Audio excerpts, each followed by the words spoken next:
I think there's an underlying problem, and that's not the glass ceiling of let's get these talented and professional women there. It's that broken rung concept of if junior women are not able to progress and be promoted to manager, they are never going to get to executive. And so it's that broken rung that I think we need to fix. Welcome to Voices of Leadership, the podcast that shines a spotlight on the remarkable women of the International Women's Forum, who are reshaping industries, defying norms, and being instigators of change. I'm your host, Amy, and I'm inviting you on a journey through the minds of trailblazers. On today's episode, we welcome Martha Breithaupt. We talk about innovation, the dangers of the broken rung as an obstacle women face on the path to senior leadership, the state of science, Martha's newest venture, which is devoted to innovation in both the science and business sectors, and R&D tax credits, which are more interesting than you might think. Martha is an innovator and non-dilutive funding expert with over 2 decades of experience as a thought leader, speaker, board member, and tax practitioner. Hi, Martha. Hi, Amy. How are you? I'm great. Thank you so much for being on the show. Thanks for having me. I've been really looking forward to our conversation. We don't know each other all that well, but really just through IWF. So I'm very excited to hear your stories. Thanks. Your career path is very interesting and unique. So as a result, I have a lot of questions. Why don't we start with some generalities? You work mostly in science and tech, and you also work to help companies with funding, and I'm assuming other things. So how do you help companies then in that way? Yeah, that's exactly right. So I'm basically a blend of both science and business. So I help companies access funding from the government, primarily for market expansion, innovation, and hiring and training. So to make them more competitive here in Canada. So is it government funding on the federal and provincial level then? That's right. Yeah. So there's different programs really across the board. So many of the provinces would have their own programs where they're trying to attract certain industries. But also the federal government has many, many programs that are trying to support innovation in our country. And so it's just an understanding of all of those and then helping our clients to access them. So first of all, know about them, but then file them is what I've done for a lot of years. Yeah. So do you work more with startups or more established companies or both? Yeah, so funding is available really across the board. Primarily, the main program that I worked in was the Scientific Research and Experimental Development Tax Credit Program.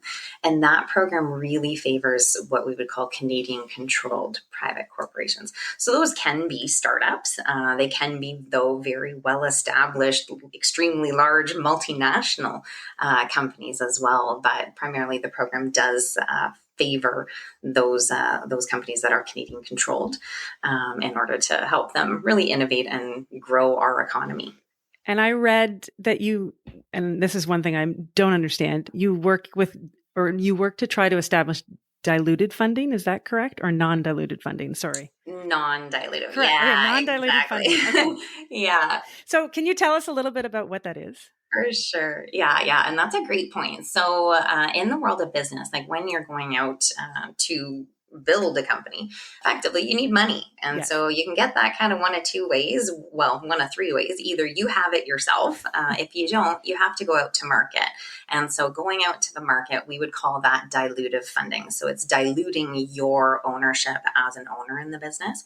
Non-dilutive funding would be things like government grants, where they will provide you with cash, tax credits, loans at highly competitive rates that allow you to grow your business, but without having to give up any of your ownership, share capital, equity, as they call it. So that's just the difference. And yes, I always specialized in the non-dilutive side, really to try to keep those businesses Canadian for as long as possible. So grow internally before they had to go out to market or out to venture capital or private equity, that kind of thing. Yeah.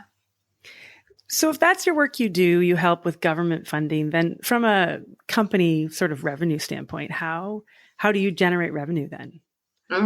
So we would have, so this was in my old firm. So I Yes. actually grew 3 successive R&D tax credit consulting practices, and all of them really operated under the same kind of business model, which is the same business model as the entire R&D tax credit kind of practice in Canada, which is under the contingency fee structure. So effectively, the work is done. So the work to put forward a claim for a lot of these companies, it's not a small amount. So it requires technical report writing. It requires job costing of all of the R&D work done in a year. And then it requires inputting that into the tax return as well across a number of forms that affect the overall taxable situation of the company.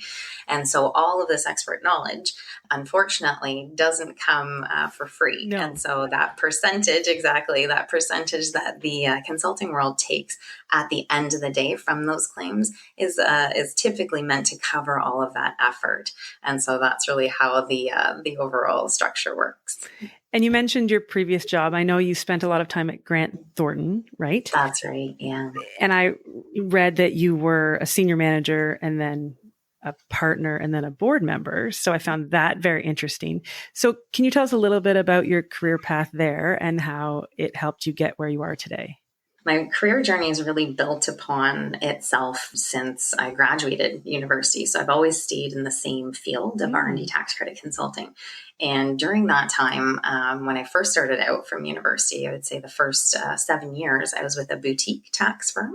And what they did is really helped me to build that expert knowledge. So that dedicated focus of preparing the claims, of delivering the work, of writing those reports day in, day out for a number of years really allowed me to hone my expert ability.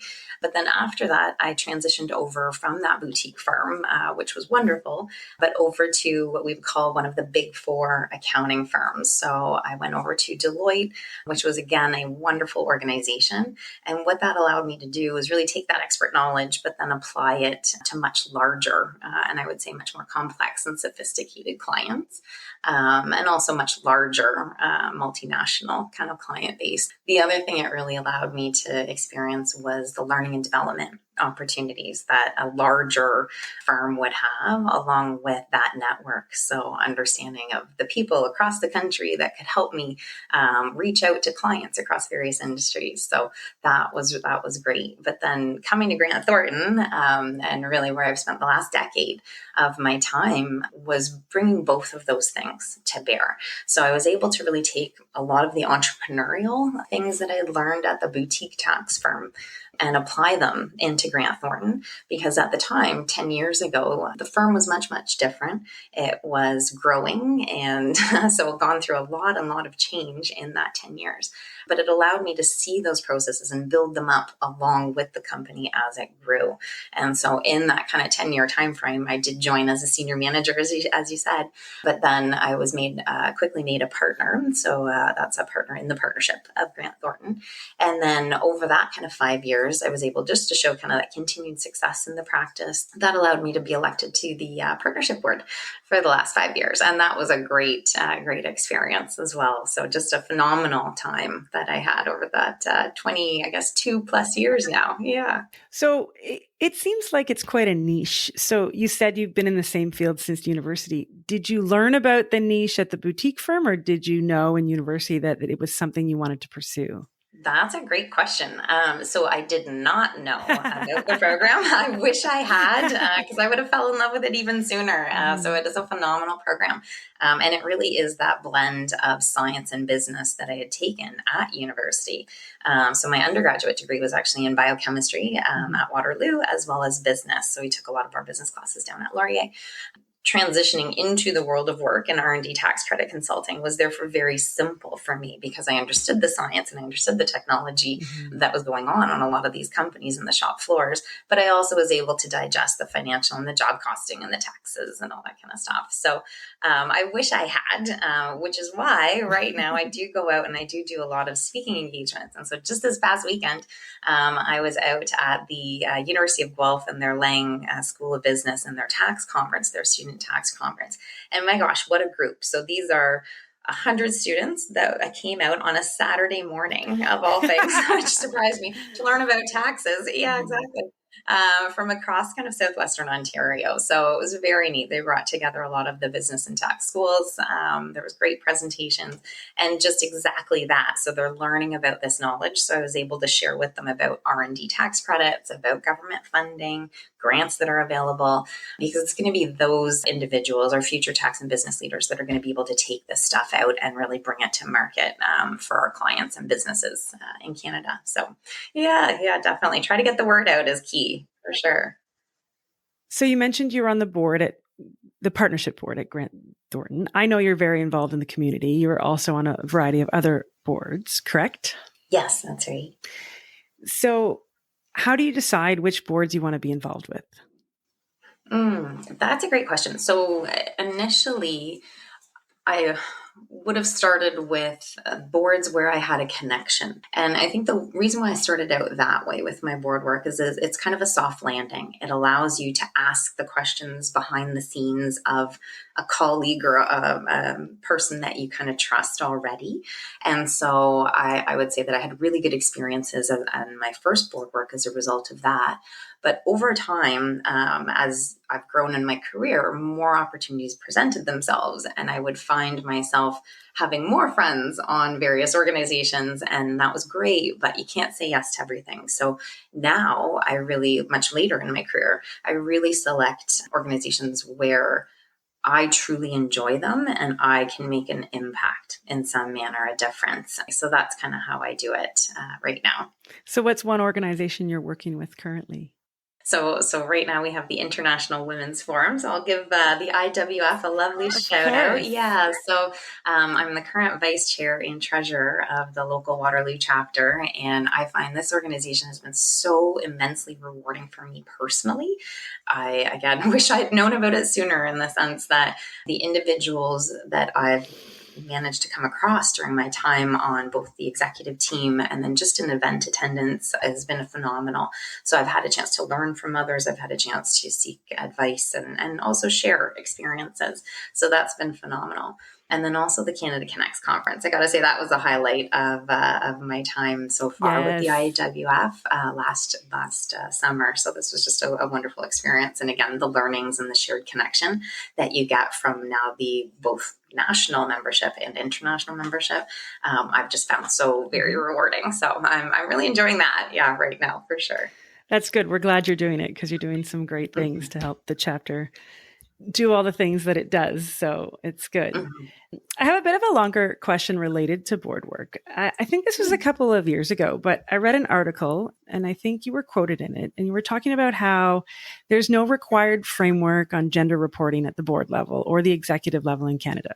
And it also mentioned that in European countries, there are mandated requirements for board representation at the gender level. What are your thoughts and personal experiences with regard to the number of women represented on boards? Yeah, well, so I had just actually this past month completed my ICD designation. Congratulations. Thank you. And so in that course, we actually do a lot of data review around this topic and the concept of our quotas, just in general, whether they're for gender or race or other issues. What is the effect? And is this something that we want in our society on our boards? And so I think what Europe has done has definitely moved the needle because we can see change happening here in the numbers in North America, but it's not happening at the pace and speed that it has already happened in Europe. And so I'm going back and forth and you can tell the verb tenses that I'm using of happen and happening and happened. And so I'm not against it. I do understand I think there's an underlying problem, and that's not the glass ceiling of let's get these talented and professional women there. It's that broken rung concept of if junior women are not able to progress and be promoted to manager, they are never going to get to executive if they can't get to manager. And so it's that broken rung that I think we need to fix to make sure that we maintain that kind of 50% breakout at the junior, mid-management, and then senior level. So that's interesting because I think if you asked most people, they would assume that, quote unquote, the issues for women at the junior level had been fixed. Mm. So for you to call out that broken rung, what do you see that it still persists? I think there's probably a lack of, again, because we don't have representation at the senior levels, junior women still not identifying with themselves at an executive level. So if we don't have women able to have a full, complete life outside of the office, whatever that may look like to that professional, we're not going to be able to show that full, complete life to the junior teammates. So I think there's a little bit of modeling that has to happen. There's got to be a lot more championing, I think, by our senior leaders that have made it. I know they're probably already tired and exhausted and they've done a lot to get there. But I think it's now on us to, again, continue to fight this battle for women, especially now. So then, to build leaders and grow ourselves as leaders, what do you think are the qualities that make up a successful leader? I think definitely communication. So number one is communication.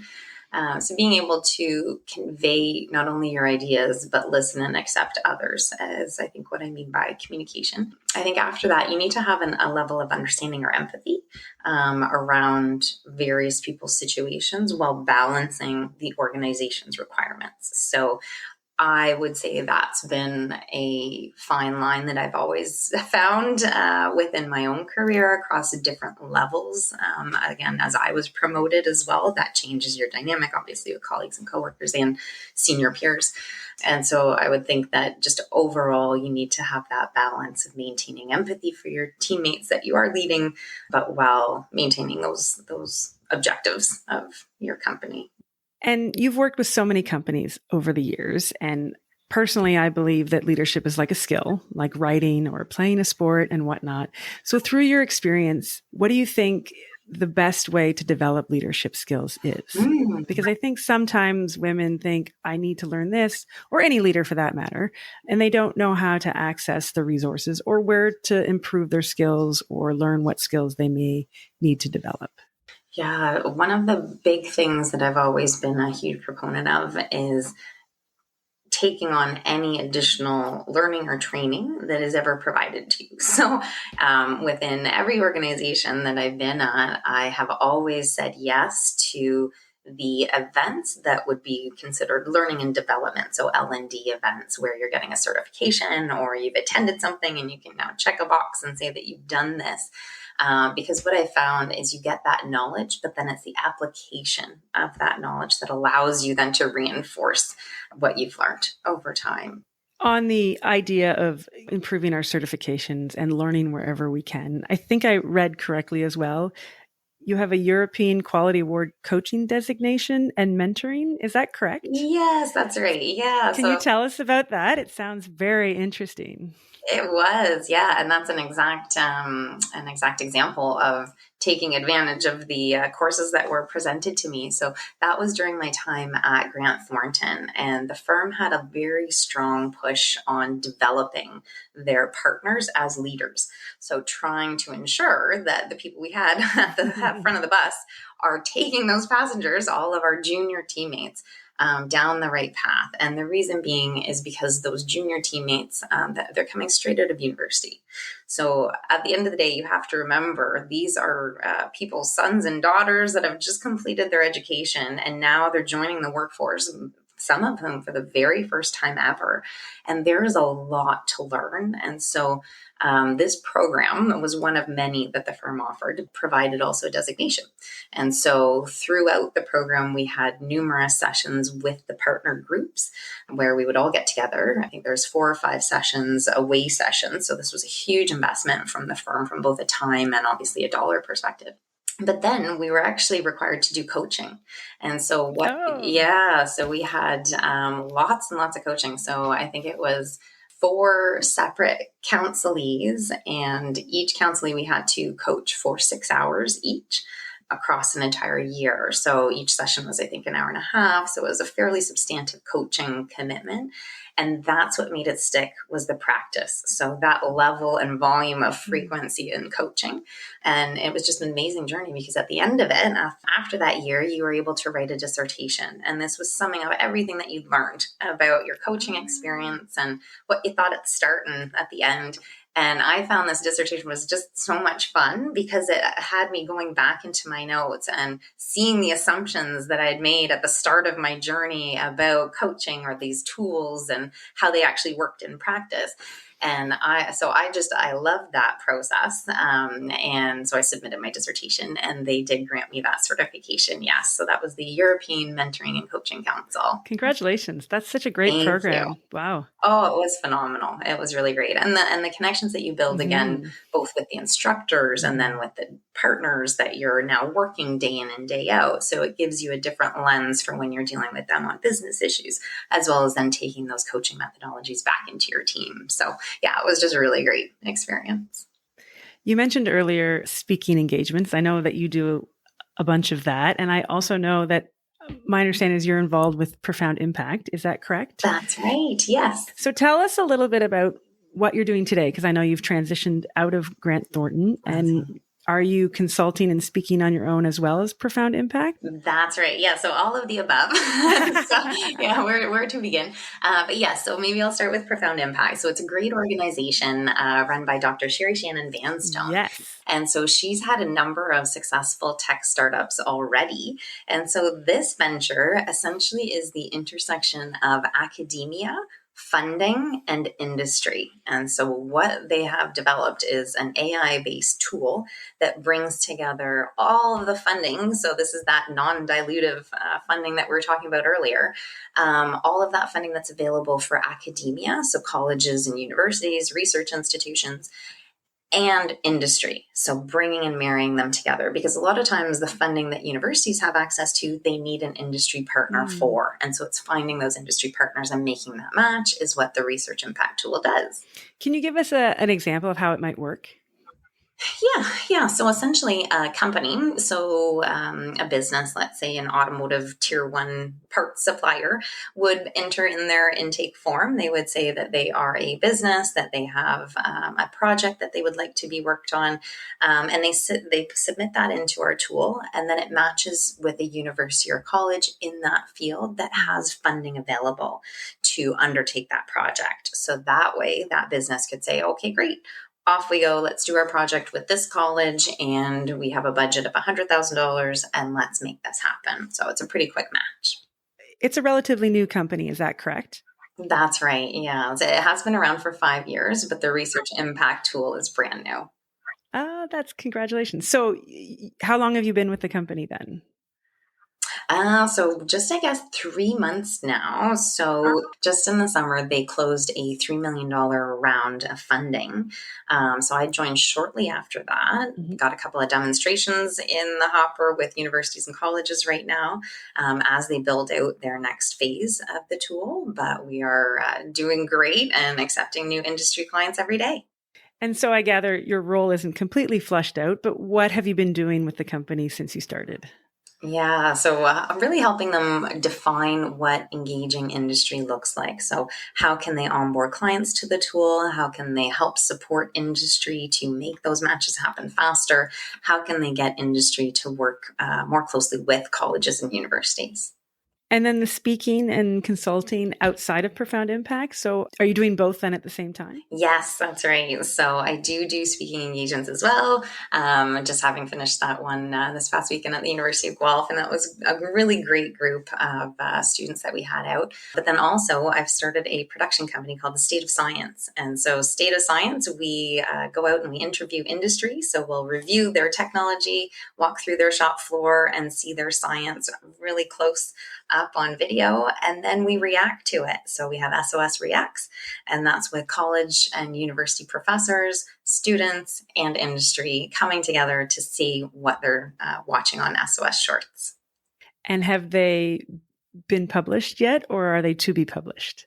To be published. So we will be Okay. launching in the new year. In the Yes. new year. All right. We'll have to look out for that for sure. Please do. Yes. And the shorts, the reactive shorts, Mhm. are they something that anybody could watch and anybody could understand and enjoy? So essentially, SOS Shorts is not how it's made, but how they make it. So it's really a behind the scenes tour of the shop, the plant floor, by the people themselves that work on the technology and do the cool science behind the scenes. And so as they describe it, then we flip over to do SOS Reacts. And that's where we have a bit of a panel break down what they've just watched and seen. And so, yes, we definitely make it accessible to all audiences, but it's primarily geared towards anyone interested in tech and the world of science here in Canada. With regard to your speaking engagements, how do you decide where to speak or how do you get invited to speak somewhere? Usually it's just people are reaching out. So typically my talks tend to be around innovation, board governance, as well as teaming and leadership. So I try to weave in kind of my experience in business in consulting and growing the past 3 firms. So from that perspective, and the teamwork alongside that has really gone on with that. So the coaching certification we talked about kind of weaves into there as well. But from an innovation perspective, there's just so much happening in Canada. So those discussions tend to be more driven around articles. So topics, trends, so issues as they arrive, as opposed to more the leadership discussions are a bit more organic and just reach outs. That sounds like a lot of fun. Have you always been comfortable speaking, or is it something you've had to work at? I would say a bit of both. So it does come naturally. I do enjoy public speaking, which I guess is not normal for most people. I do still get nervous. I would say I do enjoy it. Having said that, definitely lots of practice. So practice makes perfect is kind of my go-to for when it comes to public speaking.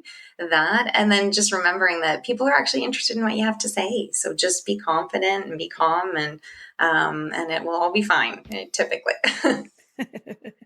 It will all be fine. Famous last words. That's right. Exactly. I have one last question for you. We talked a little bit about, broken rung and young leaders and how you work with companies and how you help people all the time. So what do you think is next for women's leadership in general? Oh, that's a very tough question. I would like to see more allyship. So I would love to see, and we did kind of touch upon this earlier, but more mentoring at those junior levels. So pairing up more senior women with juniors so that they can really have that go-to person that maybe they don't see within their own organization or within their own department even. I'm a big fan of cross-departmental coaching. So my advice always is if you don't see someone in your team that's like you or that you'd want to be like, maybe reach out to someone who you do want to be like. And so I would say that's been another huge benefit in my career is I've had a lot of male mentors who've done phenomenal things to support me and my career over the years. And so that's why I'd call it allyship. So I think it's incumbent on both male and female leaders today to help out those junior women, to really support them and understand that, yes, there is a career path here for you. It might look different from mine, but let's help to get you there. So I think there's more we can do. And I love the topic of mentorship. So when you were young, did you reach out to get a mentor, or were you able to have someone approach you? I did both. Yeah. So I definitely did both. So throughout my career, I was blessed to be able to have direct conversations with C-suite individuals by the nature of the work that I was doing. So because I was filing these R&D tax credit claims, I was having to talk to CFOs and CTOs and CEOs on a daily basis. So that gave me the confidence then to do a couple things. One is to actively seek out a mentor. And so I did. He was a consulting manager or consulting partner, I should say, at the Business Development Bank of Canada. Unfortunately, he has since passed, but just a tremendous mentor from a sales, business development, relationship building perspective. So I learned a ton from him, and he was just a huge supporter throughout my entire career. So I had worked with him at the original boutique firm right at the start of my professional journey. And he was actually one of my references at my most recent journey at Grant Thornton. So it kind of definitely those mentors do stick with you, and you can just learn so much from their decades of experience. And so that's what I would encourage there. But the other facet beyond kind of seeking out and building those relationships yourself is to enter programs. And so before I had developed that connection, I actually entered into a program by the Women's Executive Network. It was called their Founder Protege Program, Protege 2, I think. And in that program, it was forcing that connection to happen. You would apply in to be paired up with one of Canada's top 100 women that were on this WXN top 100 women list. I applied in and was granted a spot in this coveted program, and paired up with a CFO. So a very extremely talented female financial leader who has since gone on to do some really cool things. And that, again, gave me a different view, a different understanding, a new line of sight to a senior career that was now outside of my typical field of R&D tax credit consulting. So again, to see a senior woman excelling in her field and to learn and understand, some of the things that she has done and how to get there, really tremendously helped me. So I think, for me, it was definitely a blend of both. Yeah, actively seek and then also get assigned a mentor. I loved what you said about cross-departmental mentorship. I think that that's a really beneficial thing for young leaders who would like to seek out a mentor. What advice do you have for them to go about doing that if they don't have access similar to you did on a daily basis, or, they're trepidatious about how to open that conversation about seeking out mentorship? Yeah. And I would say you have to start building your network somewhere. So if you have, if you're a student, let's say you're a student and you're looking to be mentored by a senior professional person, well, first ask, maybe it's ask a parent or ask a friend's, parent. Do you have anyone in your network that would look like this role or this person or this type of job that I want to have? And so I would say definitely leverage the existing network that you have. And then after that, I would say try to attend events that are within that field or area of interest. There's a lot of free events run by universities, accelerators, incubators that you can just show up and go to. And again, have access to both resources, but then also, again, that network. So if you don't have a network to build or draw from, that's definitely a great place to start, would be at those kinds of accelerators. That's great advice. Thank you. Thank you for talking with us today, Martha. Your journey and stories were very interesting. I learned a lot today. Thanks, Amy, for having me. And good luck with all your work with speaking and profound impact. I'm very excited to see how that progresses forward. Thank you. I appreciate it very much.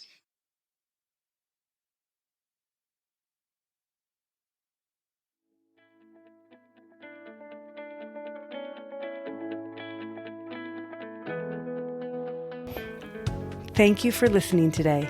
If you enjoyed this episode, please take a moment to rate and subscribe to our podcast. When you do this, it helps to raise our podcast profile so more leaders can find us and be inspired by the stories our Voices of Leadership have to share. If you would like to connect with us, please visit the Voices of Leadership website. The link can be found in our show notes, available wherever you listen to podcasts.